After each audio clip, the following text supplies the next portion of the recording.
There was a road. It was not special. It was not new. It was not even smooth. It was just a road.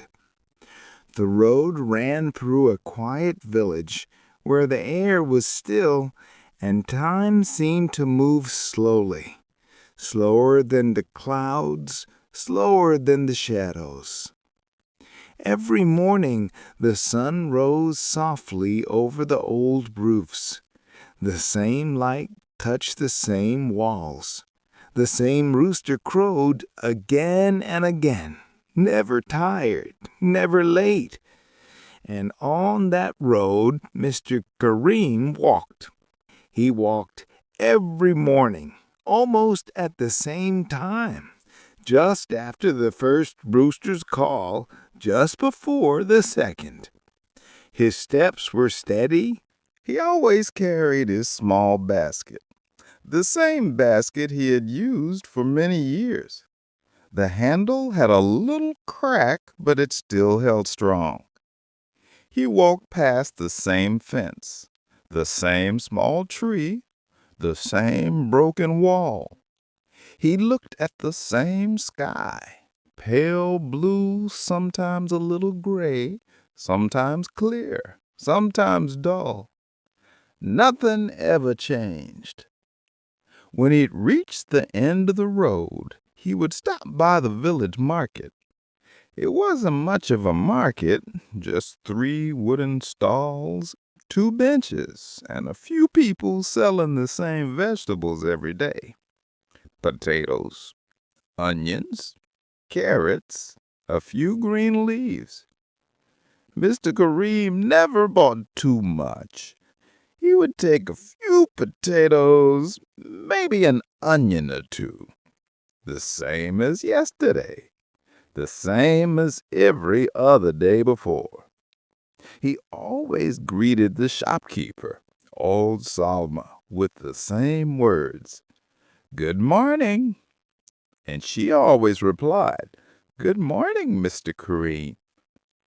Their words were plain, soft, and almost without thought.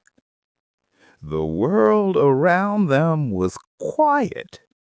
Even the wind seemed gentle, as if afraid to disturb the silence. The road lay flat under the sky, and the air smelled faintly of dry dust and old wood. At noon, the sun shone a little brighter, though not much happened then either.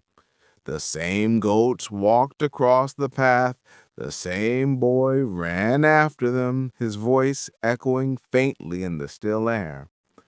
And at the same hour each afternoon, Layla, the school teacher, walked down the road. She was young, perhaps 30, perhaps older. No one really knew. She always wore a simple dress and carried a brown bag filled with papers and chalk.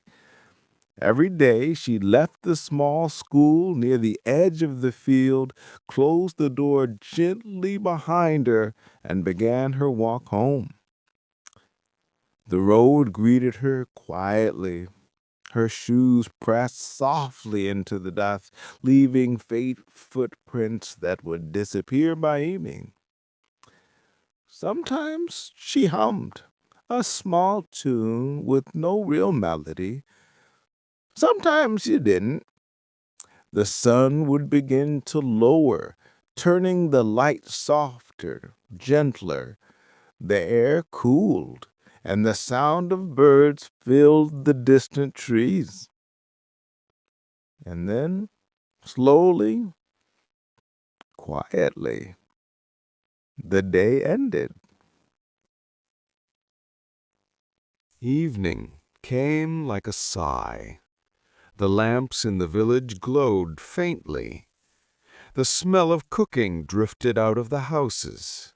Rice, lentils, and the same quiet comfort of simple meals.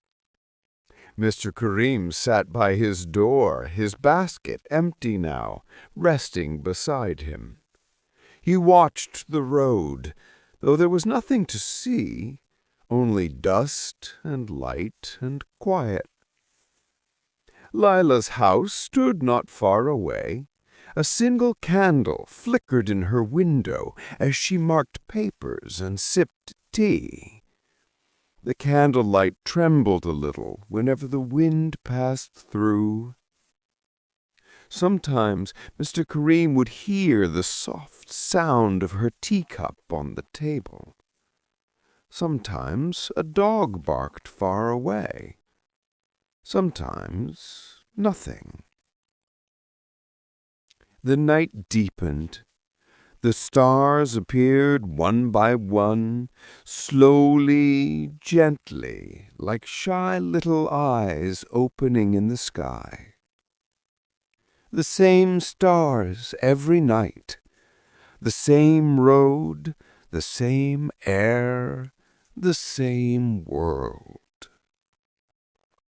And yet, even in its sameness, there was something peaceful, something that wrapped the village in a calm that no one questioned and no one disturbed. The road slept, too, under the soft blanket of moonlight.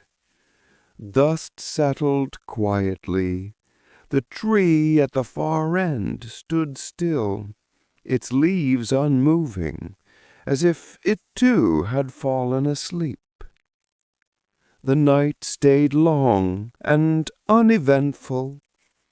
No strange sound, no sudden wind, only quiet and sleep. Night came slowly to the village. It never rushed.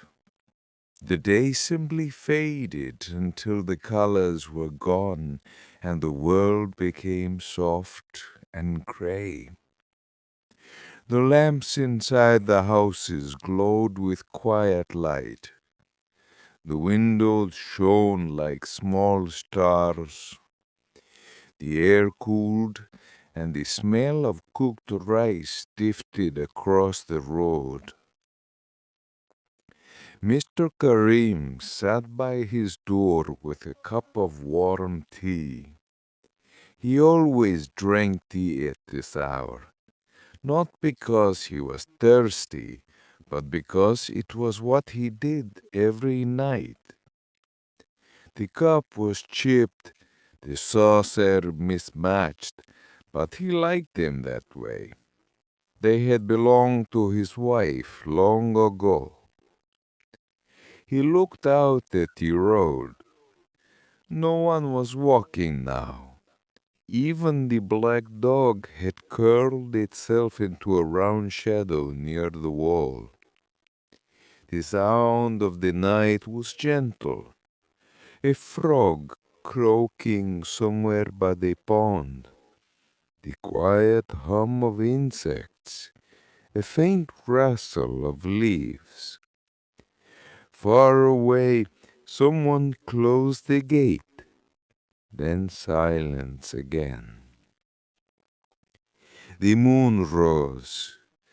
It wasn't bright, just soft enough to make the doors shimmer faintly. The road looked like a silver ribbon lying across the dark land. Mr. Karim finished his tea, sighed, and went inside. He left the door half open so the night breeze could pass through. He liked the smell of night, the cool, still air mixed with damp earth. Inside, his house was neat and simple. A small table, a chair, a bed with a thin blanket. On the wall hung a picture of his younger self beside his wife. He looked at it briefly, smiled faintly, then lay down. Outside the wind moved gently. The tree at the end of the road swayed once and stood still again. Not far away, Lila was awake. She couldn't sleep easily. She sat by her window with a candle flickering beside her. The flame moved slightly each time the breeze entered. Her room was filled with soft shadows. Her books, her brown bag, her papers stacked neatly. She dipped her pen into ink and began writing her lesson plan for the next day. Mathematics, she wrote, then paused. The candle crackled.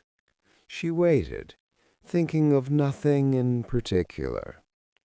Sometimes she wondered how long she would keep teaching in this same small village, walking the same road, seeing the same faces. But the thought never troubled her. It was simply there, like the road itself, always present, always familiar. She wrote a few more lines, closed the notebook, and looked outside. The road gleamed softly under the moonlight. In the distance she could see Mr. Kareem's door faintly open. She smiled. He would be asleep by now. The hours passed quietly. A thin mist rose again, covering the ground like breath. Then, far in the distance, thunder murmured once, low and lazy. The first drop of rain fell onto the road, then another, then many more. The dust darkened, the air filled with the smell of wet earth, sweet and heavy. The leaves trembled. The tree at the end of the road drank quietly, its branches glistening. No one was awake to see it. The village slept through the rain. Only the road heard it, every drop, every small sound of water touching stone and soil. Hours passed. The rain softened, then stopped. The clouds drifted away, and before dawn, everything was silent again. Morning came quietly, as it always did. The sun pushed through a pale sky, touching the wet roofs. Drops of water hung from the fences and sparkled like tiny glass beads. The road was darker now, smooth from the rain. Mr. Kareem stepped out, basket in hand. He looked at the sky, then at the road. He nodded, as though the world had done well in his absence. The black dog stretched, yawned, and wagged its tail once before lying down again. Mr. Kareem began his walk. His shoes made a new sound, softer than before, the sound of damp earth instead of dry dust. At the market, the stalls were the same. Salma was wiping rainwater off her vegetables. "Morning, Mr. Kareem," she said. "Morning," he replied. He bought potatoes again, the little ginger this time, and a handful of coriander. He paid with the same careful counter's coins. Morning came quietly, as it always did. The sun pushed through a pale sky, touching the wet roofs. Drops of water hung from the fences and sparkled like tiny glass beads. The road was darker now, smooth from the rain. Mr. Kareem stepped out, basket in hand. He looked at the sky, then at the road. He nodded, as though the world had done well in his absence. The black dog stretched, yawned, and wagged its tail once before lying down again. Mr. Kareem began his walk. His shoes made a new sound, softer than before, the sound of damp earth instead of dry dust. At the market, the stalls were the same. Salma was wiping rainwater off her vegetables. "Morning, Mr. Kareem," she said. "Morning," he replied.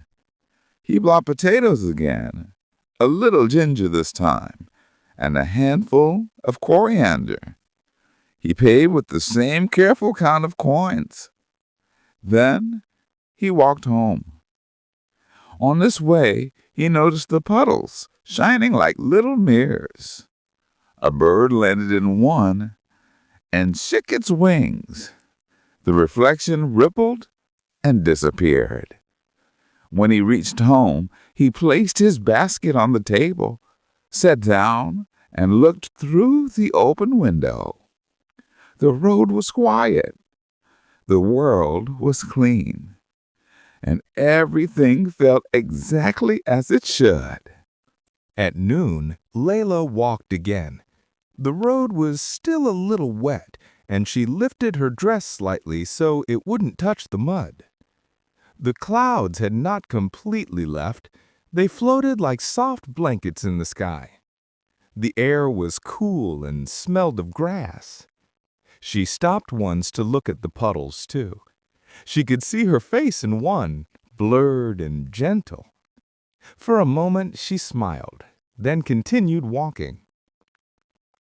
She passed Mr. Kareem's house.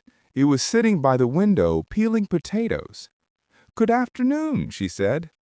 "Good afternoon," he replied, and both smiled, not big smiles, but the kind that happens out of quiet respect. Then she kept walking. By evening, the road had dried again. The day ended the same way it always did, slow and soft. Children played for a while, their laughter floating through the air. Then one by one, the lights returned to the houses. The black dog lay by the wall, the tree stood at the far end, and the road, calm and simple, waited for another day to begin. The next morning came with a soft wind.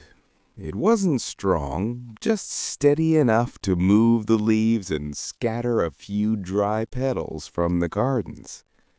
The air was cooler than usual. The sky was pale gray, the kind of color that makes everything look slow and peaceful. Mr. Kareem stood outside his door holding his basket. He watched the road for a while before walking. Sometimes he liked to wait for no reason at all, simply standing, breathing, and watching. He could see the dust moving faintly with the breeze. He could see a few chickens scratching near the fence. He could hear the creak of someone's old gate. These were the small, gentle sounds that told him the world was awake again. He began his walk. The road looked the same as always, long, plain, and kind. Halfway to the market, he noticed something new. A cart stood by the side of the road. It was wooden, with one wheel slightly bent, and a horse tied to it. A man was sitting beside the cart, mending a rope. He looked up and smiled. "Good morning," he said. "Good morning," replied Mr. Kareem. The man explained that he was from another village, passing through, whose cart had broken, so he stopped here to rest. "The road is patient," he said quietly. "It won't mind if you stay a while." The traveler smiled again as if he understood, and went back to his rope. Mr. Kareem continued walking. The encounter was brief, but somehow it felt special. The kind of simple thing that adds a small ripple to a calm day. At the market, things were just as they always were. Old Salma was talking to the baker. The vegetables were fresh and bright under the morning light. "New face today," Salma said as she handed him onions. "Yes," Mr. Karim replied. "A traveler. His cart broke." "Uh-huh," Salma said. "The road is in menu like him." They didn't see much more there. There wasn't much to say. He finished his shopping, thanked her, and started back home. On his way, he saw the traveler again. The man had fixed his rope and was feeding his horse a bit of grass. "Will you stay along?" asked Mr. Karim. "Just until the afternoon," said the man. "Then I will go." "The wind will guide you," said Mr. Karim softly. They smiled again, quietly, like two people who didn't need many words to understand peace. Back at home, Mr. Karim cooked his simple lunch. The same soup, the same bread, the same small comfort. He sat by his window and looked out again. The traveler was still there, adjusting his cart. The black dog had moved closer, curious but calm. The wind blew gently through the open window. It moved to the curtain, touched Mr. Karim's face, and carried with it the faint scent of faraway fields. It was one of those afternoons that felt both empty and full. Empty of noise, but full of quiet life. He closed his eyes for a while, not sleeping, just resting. Later that day, Lila walked home earlier than usual. The school had finished before noon because of the wind. She walked with one hand holding her bag and the other pressing her scarf against her neck. When she reached the road, she saw the traveler, too. She stopped for a moment to watch. He waved politely, and she waved back. Then she saw Mr. Karim sitting by his window, and smiled at him as well. It felt nice, she thought, to see new faces on such an ordinary day. She kept walking, the wind moving through her hair, the dust swirling gently around her shoes. The road felt alive, as if whispering its old stories in the voice of the wind. By afternoon, the traveler was ready to leave. He fixed the last strap on his cart, climbed onto the seat, and nodded to the horse. The wheels began to turn slowly. The cart moved forward, creaking softly. Mr. Karim stepped out to watch. Lila, too, looked from her window. The traveler waved once before the cart disappeared down the bends of the road, swallowed by the sunlight and the dust. And then, just like that, the road was quiet again. Evening came, the wind softened, the air grew warm and calm once more. Mr. Karim lit his lamp and sat down to read an old book. He didn't really read. His eyes moved slowly over the same lines, but his thoughts drifted. He thought of the traveler. He thought of the road. He thought of how things could change, even in the smallest way, and still feel peaceful. The black dog barked once, softly, and then stopped. Somewhere a pot clinked against the stove. A baby cried for a moment, then fell silent again. It was just another evening, no louder, no quieter than before. At night the stars returned, and they were faint like memories of brighter nights. The road lay still, glowing gently in the moonlight. The wind had left now, and even the leaves seemed tired. Lila looked once more from her window before blowing out her candle. Mr. Green lowered his book and lay down. The black dog circled twice before leaping, and the road, quiet, endless and patient, watched over them all. The next morning began with fog, thick and pale, wrapping the whole village like a blanket. It moved slowly, drifting over rooftops, over fences, and down the road. The trees were only faint shapes, their outlines fading in and out of sight. Mr. Kareem opened his door and paused. The air was cool and damp, and he could barely see past the end of his small garden. The road seemed to vanish into the mist, as if it led nowhere at all. He smiled faintly.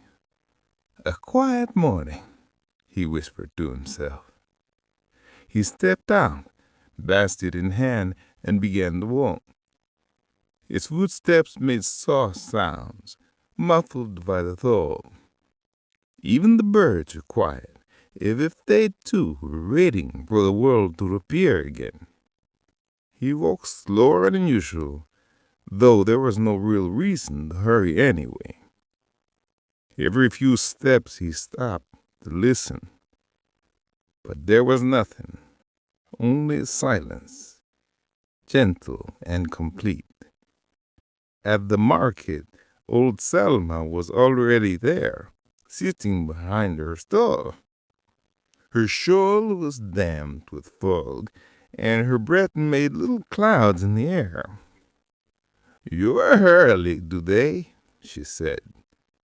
"The folk woke me up," Mr. Kareem replied.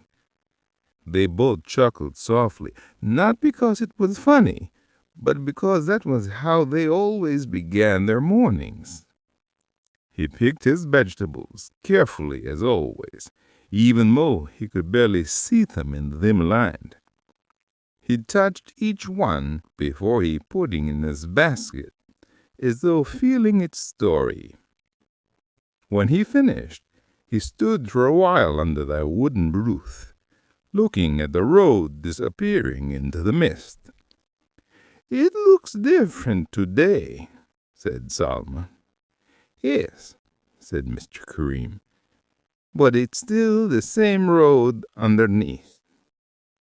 And with that, he began his slow walk home again. The folk stayed all morning. It softened the world, every sound, every color, every thought. The inside her small schoolroom, Lila was teaching, though even her voice seemed quieter. The children listened sleepily, their eyes wandering to the gray light outside the window. Now and then, a drop of water slid on the glass. The air smelled faintly of wet wood and chalk. After class, Lila closed her notebook and stepped out. The fog met her like a soft wall. She could barely see the path ahead, but she knew every step by heart. As she walked home, she passed Mr. Kareem, who nodded to her from across the road. Their shapes blurred and reappeared, with each whisper followed like figures in a slow dream.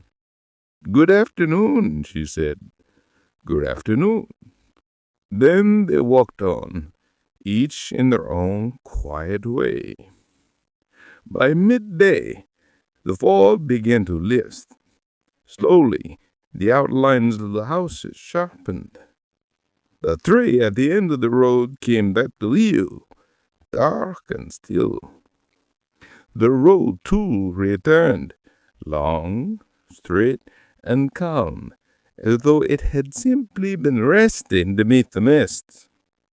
Mr. Kareem stood by his door, watching as the sunlight began to return. He could see the puddles from yesterday's rain glinting faintly. The dog stretched and barked once, happy to feel the warmth in them. It reminded him of older days, years ago when his wife was still alive. He used to walk with her to the market. She carried her own basket then, always filled with herbs and flowers. She would hum softly the same tune every morning. The road had been the same even then, the same dust, the same tree, the same wind. Only the people changed, and even they changed slowly. He thought about that for a while, how time didn't really hurry here. It just moved gently, the way Thug drifts across the field. Later that day, he sat under the tree at the far end of the road. It was old, and its roots pushed out on the ground in soft curves. From there, he could see nearly the whole village, the houses, the fields, and the long path that connected them. He heard distant laughter. Children were playing again, chasing a ball made of cloth. He smiled. The sound carried through the air like music, low and pleasant. Lila walked by for a while, waiting to him.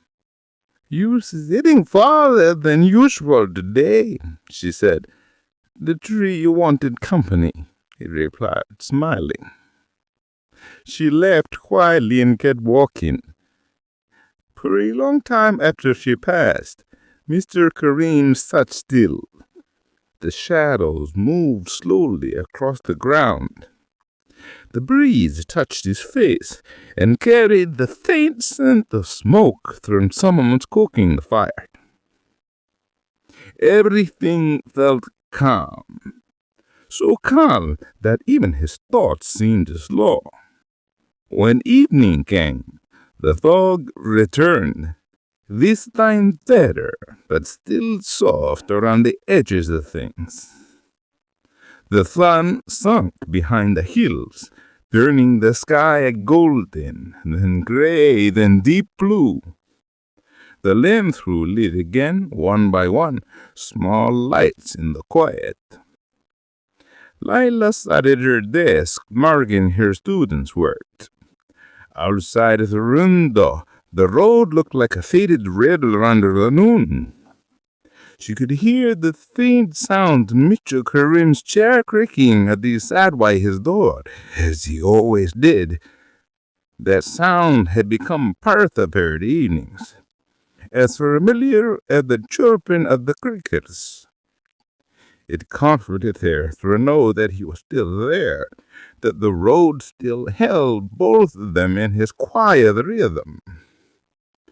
By night, that fog thickened again, wrapping everything in silence. The stars were hidden. The moon was only a pale shape behind the mist. The dog lay curled up near the wall, asleep. The wind moved gently through the tree's branches, whispering like a lullaby. Inside houses, everyone slept. Only the road remained awake, listening, breathing, and remembering. It reminded the laughter, the rain, the footsteps, the travelers, and the voices that passed along it. And in that still gray night, it seemed to hum softly to the south, a sound no one could hear, but one that kept the village dreaming. By midnight, the fog began to fade again, just a little.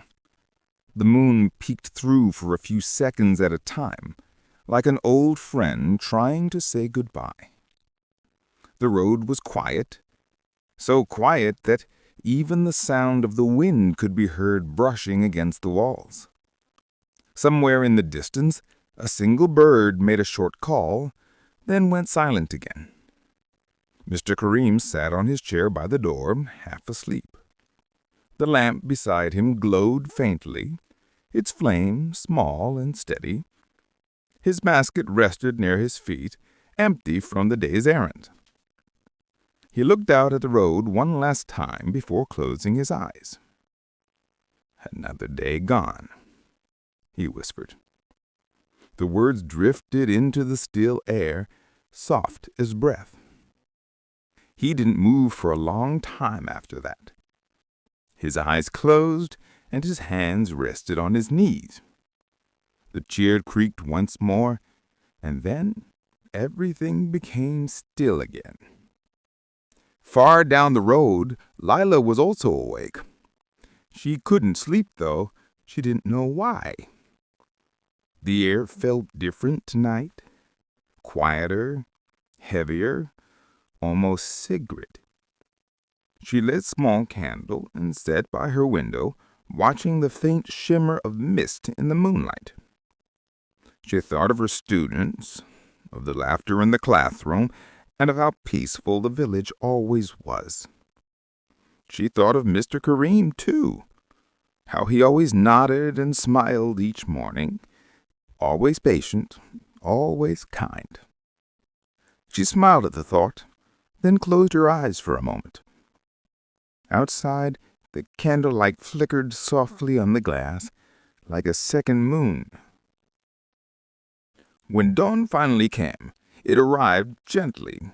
No sudden light, no noise, only the slow turning of darkness into gray, and gray into soft gold. The fog began to lift again, curling upward into the pale morning sky. The first bird sang from the tree at the end of the road, then another joined, then another. Within minutes, the air was filled with quiet music. Simple, natural, beautiful. The village woke slowly, one sound at a time. A door opened, a pot clinked, a rooster cawed. Lila stepped outside, wrapping her shawl around her shoulders. The air was cool and sweet. She walked down the road toward the old man's house, as she often did in the mornings. But today, the air felt still in a way she couldn't explain. She reached his door and knocked softly. No answer. She knocked again. Then she noticed a lamp still glowing faintly beside his chair.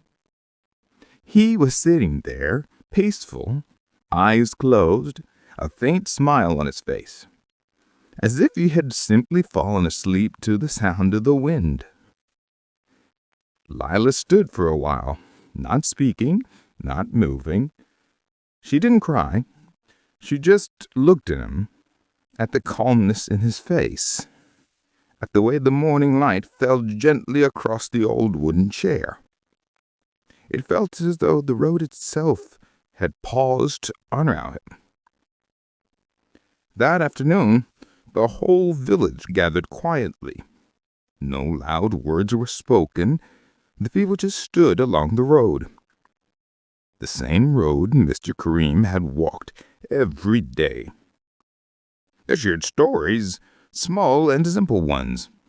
How he helped at the market, how he always stopped to greet the children, how he never hurried.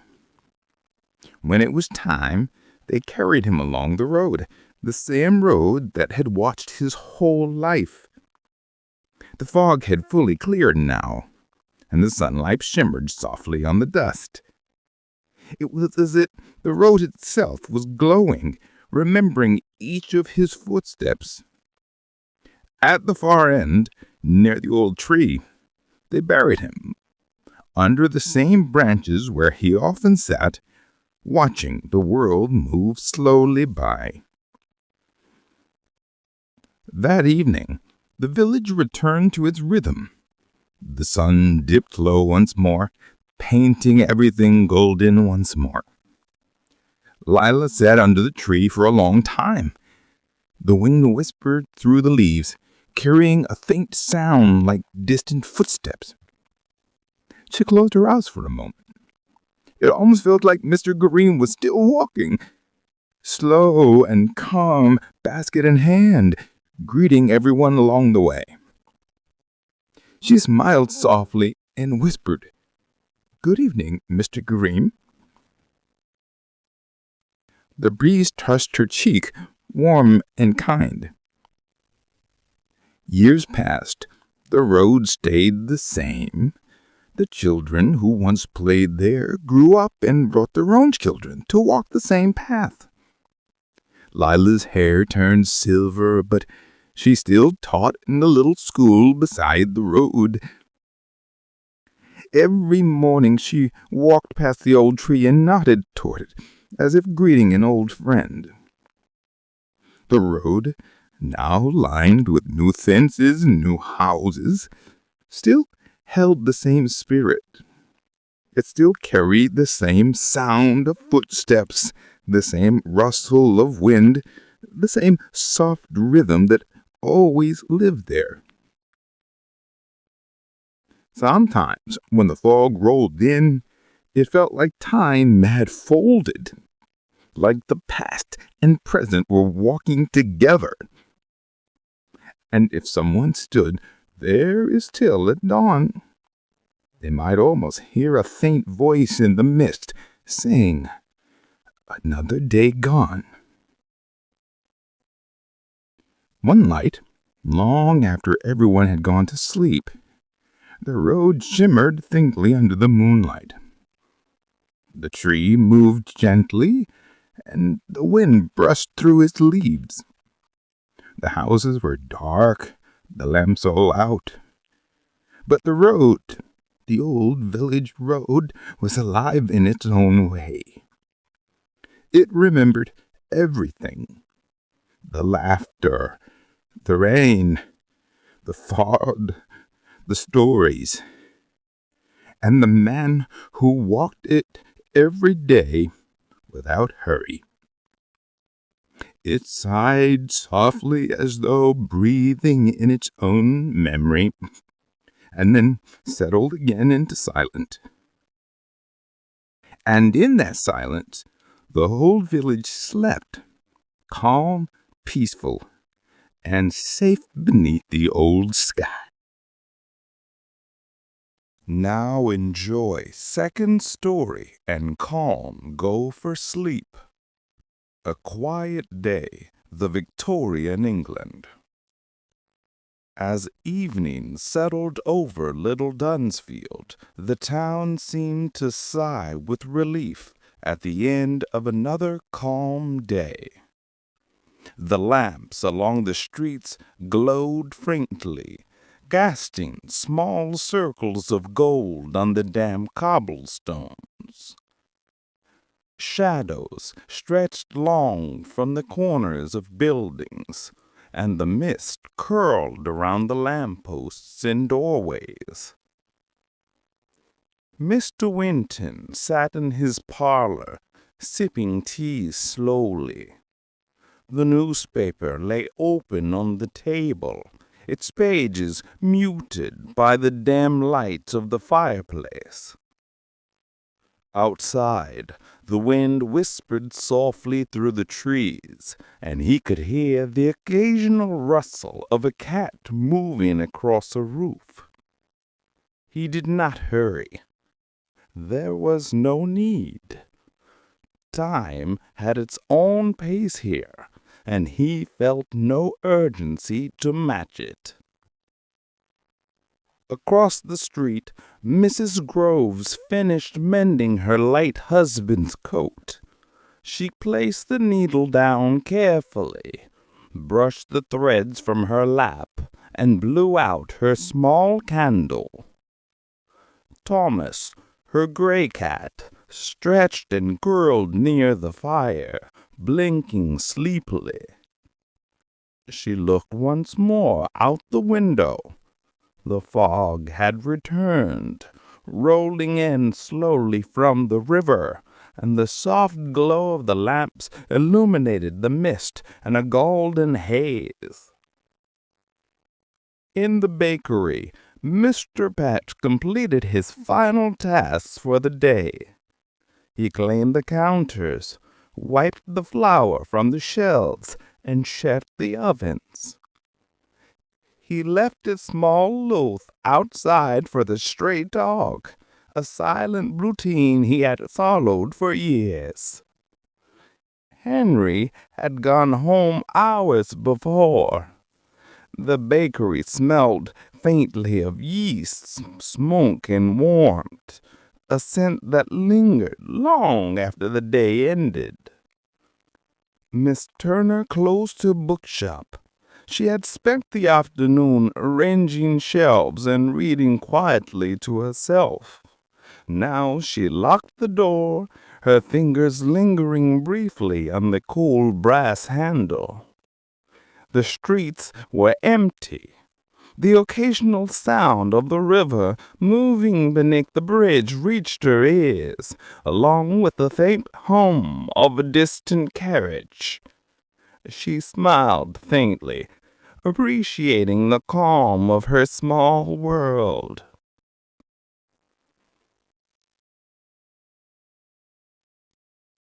The church bell rang 9 times, slow and deliberate.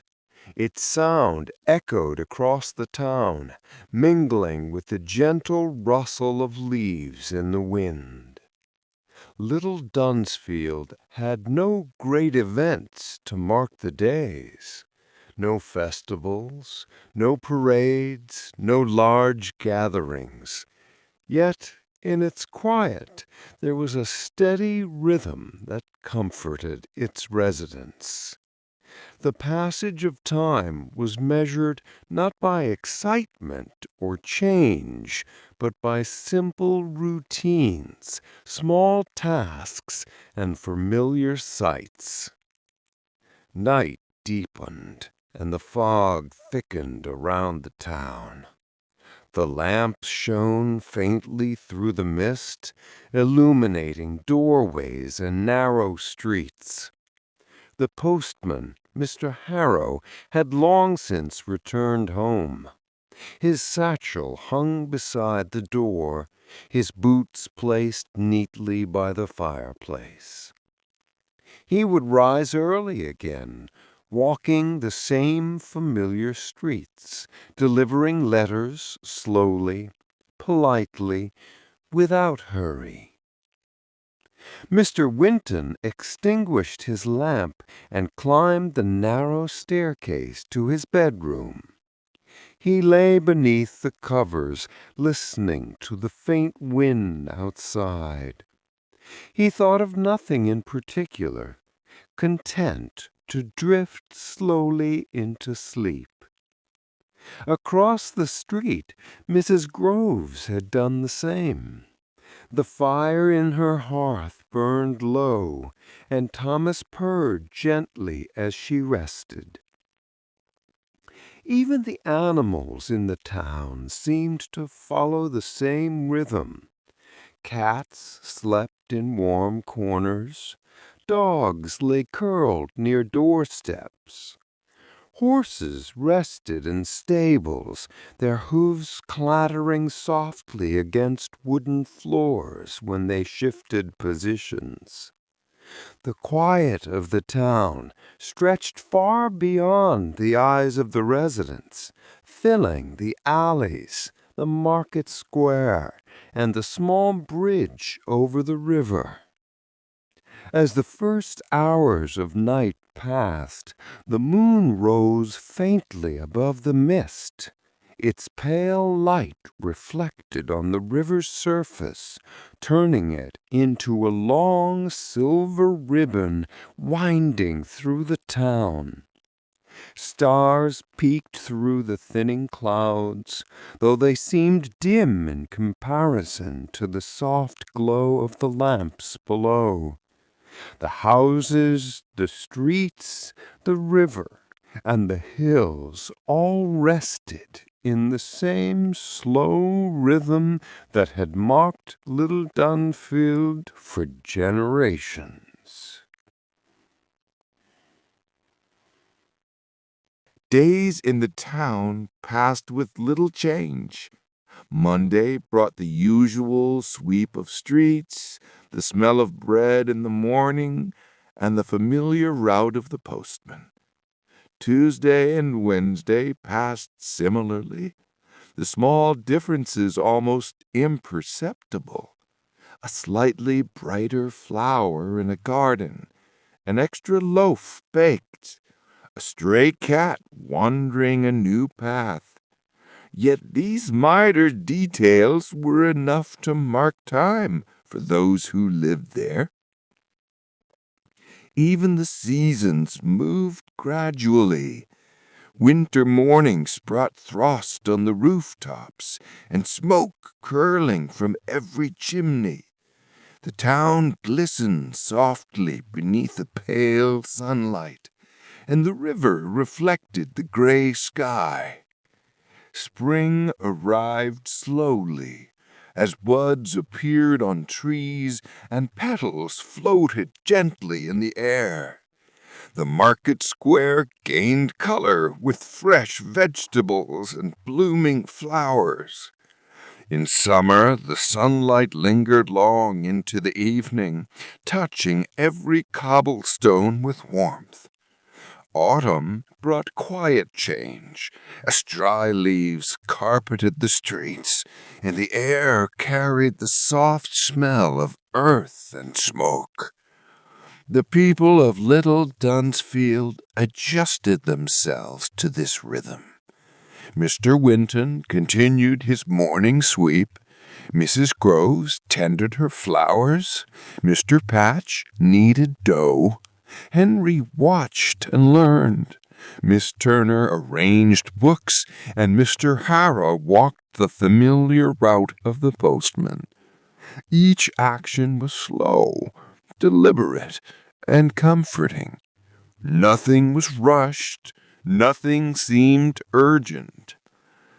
Occasionally, visitors arrived from neighboring towns.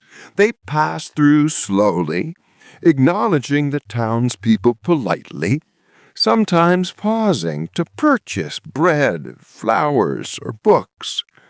They noticed the calm and the quiet, often commenting on it in whispers, as if speaking too loudly might disturb the rhythm of the town. These visitors moved on, leaving Little Dunsfield to continue its steady, unhurried existence. Even evenings remained consistent. The lamps glowed faintly. The mist returned curling around doorways and rooftops. Fires burned low in hearths. The postman rested. Bakers cleaned their counters. Children, when there were any outside, had been called inside. The church bell rang its low notes, marking the passage of time without excitement or urgency. Night stretched across the town. The river flowed steadily beneath the bridge. The hills beyond stood dark against the sky, quiet and still. The wind whispered through trees. The residents slept in their warm homes, their hearts aligned with the calm of Little Dunsfield. There were no alarms, no loud sounds, no interruptions. Life continued softly, almost as though the world had paused in reverence for the small town. Even the smallest details contributed to this calm. A cat stretching in the doorway, the faint smell of bread from the bakery, the light of a single lamp through a window, a leaf drifting along the river, or the sound of footsteps on wet cobblestones, all created a quiet tapestry of slow, deliberate life. The town existed not in drama or haste, but in observation and stillness, in comfort and in the repetition of small actions.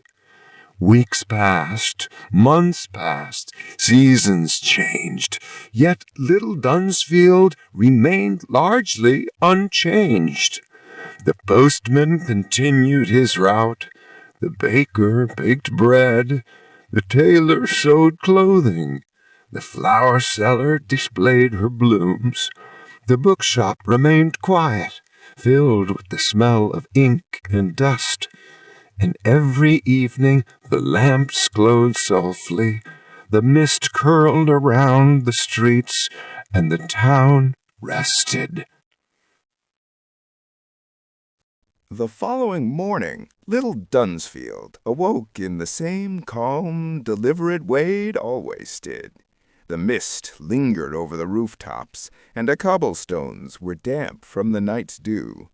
Mr. Winton stepped outside, broom in hand, sweeping his path with slow, careful strokes. He paused occasionally to glance at the river, which reflected the soft, pale light of the rising sun.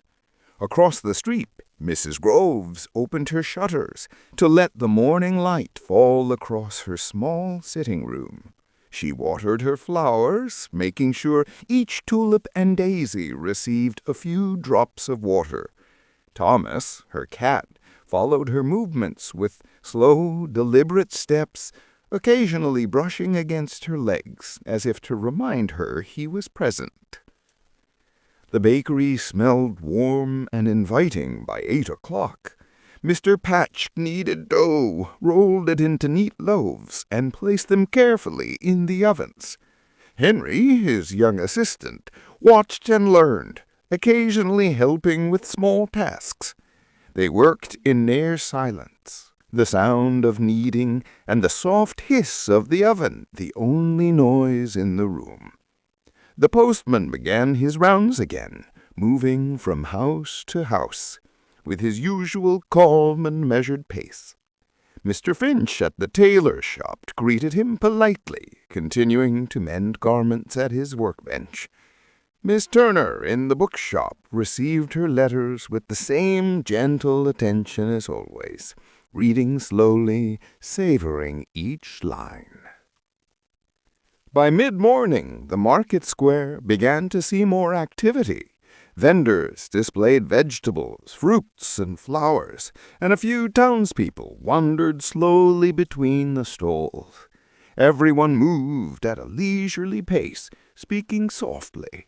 The children played quietly near the fountain, tossing small stones and watching the ripples spread across the water. Even the stray dog that roamed the street seemed to understand the town's rhythm, padding along without urgency. The days passed quietly in this manner. Monday brought the usual sweep of streets and preparation of bread. Tuesday was much the same, marked by the gentle passing of hours, the slow rise and fall of the mist, and the soft glow of the lamps in the evening. Wednesday passed with little change, yet the small differences, a new bloom in Mrs. Grove's flowers, an extra loaf of bread from the bakery, a different letter delivered by the postman, were enough to mark the gentle progression of time. As the days passed, little Dunsfield remained a town measured by routine and quiet observation. Each morning began with the gentle stirring of life, the mist lingering over the cobblestones, the soft glow of lamplight fading with the sunrise, and the faint smells of bread and smoke drifting through the streets. Monday mornings were a time of gentle preparation. Mr. Winton swept the paths outside his house, brushing away leaves and dust, alighting each stone as carefully as he could. The rhythm of his sweeping was deliberate, unhurried, and strangely comforting. Across the street, Mrs. Groves tended to her flowers, inspecting each bloom and digesting soil and water with patience. Thomas, her cat, moved slowly around her legs, occasionally brushing against her to remind her of his presence. The bakery, as always, was warm with the scent of freshly kneaded dough. Mr. Patch worked slowly, folding and pressing loaves with care. Henry helped when he could, learning the steady rhythm of kneading, measuring, and shaping. The faint hiss of the oven and the soft thuds of dough on the wooden counter created a calming soundtrack for the town. Tuesday and Wednesday brought similar routines. The postman, Mr. Harrow, walked his route at a leisurely pace, delivering letters that had traveled from distant towns or cities. Residents received each letter carefully, savoring the words and taking time to respond thoughtfully if a reply was required. Life in Little Dunsfield was slow and deliberate, each action measured and purposeful. By Thursday, the market square began to show signs of minor variation. Vendors arranged fresh produce in neat rows, green cabbages,